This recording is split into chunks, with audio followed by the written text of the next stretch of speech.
नमस्कार मैत्रिणींनो, माझ्या यूट्यूब चॅनलमध्ये सर्वांचे खूप खूप स्वागत आहे। तर बघा, इथे दाखवत आहे मी तुम्हाला तुरीची डाळ। तर ही माझी घरची तुरीची डाळ आहे आणि खूप छान आहे ही डाळ। तर काही डाळी शिजत नाहीत, पण ही आहे मारुती, जे घरी बनवल्या जाते आणि खूप छान शिजते, मऊसूत शिजते ही डाळ। तर घरची डाळ असल्यामुळे खूप टेस्टीसुद्धा लागते। तर आता इथे वरण गोट्यासाठी मी भिजवत आहे मस्त असं लाल तिखट, हळद, मीठ, जिरं टाकून पीठ भिजवत घेत आहे। आणि इथे वरणाला फोडणीसुद्धा दिलेली आहे मी। तर वरण शिजून घ्यायचं आपल्याला, जसं तिखट वरण बनवतो सेम तसंच। आणि आता इथे मी पीठ भिजवून घेते छान आणि तुम्हाला दाखवत आहे मी तिखट वरणातली फळं। तर कोणी तिखट वरण गोट्या म्हणते, कोणी तिखट वरणातली फळं असे म्हणतात। तर कोणी फिक्के वरण गोट्यासुद्धा म्हणतात, पण आता मी इथे तिखट बनवत आहे म्हणून तिखट वरण गोट्या। तर आम्ही त्याला तेच म्हणतो विदर्भामध्ये, वरण गोट्या, कोणी वरणफळं असं म्हणतात। तर आता इथे बघा, वरणाला छान फोडणी दिलेली आहे मी। आणि माझी तब्येत खराब होती, त्याच्यामुळे मला असं वाटत होतं की काहीतरी असं तोंडाला चवेल असं खावं, म्हणून मग आजचा मेनू मी बनवत आहे मस्त असं झणझणीत तिखट वरण फळं।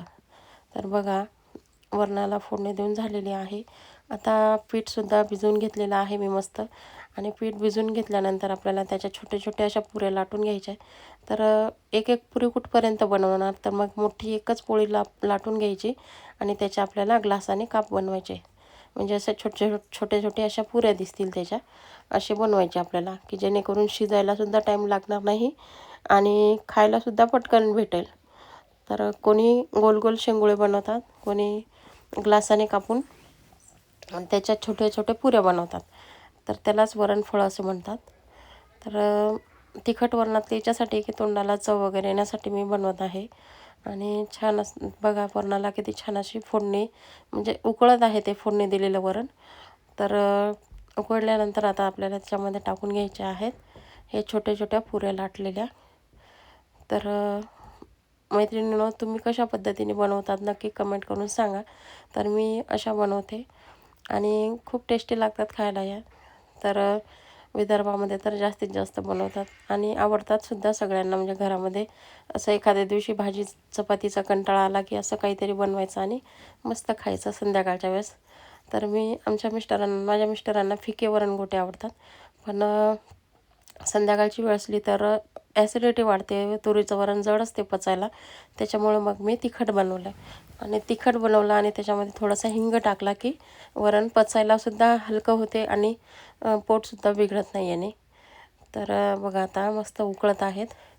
सर्व अशा छोट्या छोट्या पुऱ्या बनवून घ्यायच्या आणि टाकायच्या त्या वरणामध्ये आणि मस्त शिजू द्यायचं, झाकण ठेवून द्यायचं आणि शिजू द्यायचं। शिजल्यानंतर मग तुम्ही बघाच आता किती छान अशा मऊसूत दिसतात त्या। आणि आता इथे बघा शिजलेल्या आहेत। तर आता हे शिजलेले आहेत आणि याच्यात रस्सा राहू द्यायचा। थोडा वेळ जरी झाला तरी त्याचा रस्सा, म्हणजे शिजल्यानंतर थोडासा तरी रस्सा असा उरला पाहिजे, जेणेकरून आपण ताटामध्ये जेव्हा खातो तेव्हा जसं मॅगीचा फील येतो खाता वेळेस, तसा सेम याचासुद्धा येतो। तर रस्सा असल्यानंतर खूप छान टेस्टी लागतात, त्याच्यामुळं मग मी याच्यामध्ये थोडासा तरी रस्सा ठेवतच असते। तर बघा, आता या शिजलेल्या आहेत मस्त। आणि याच्यासोबत कोणी फिक्क्या जर असल्या तर त्याच्यासोबत कोणी तिखट चटणीसुद्धा खाते आणि जर याच्यासोबतसुद्धा खाऊ शकतो। तर मी घरामध्ये मस्त अशी झणझणीत लसण, जिरं, संबार टाकून लाल मिरचीची चटणी बनवून ठेवत असते, की जेणेकरून अशा काही आपण बनवलं तर त्याच्यासोबत खाण्यासाठी।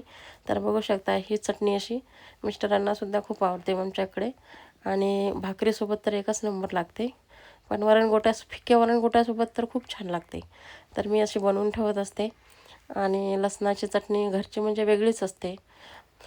तर बघा, आता ही लसणाची चटणी आणि हे आहे आजचं आमचं कॉम्बिनेशन, की वरणगोट्या, तिखट वरणातल्या वरणगोट्या।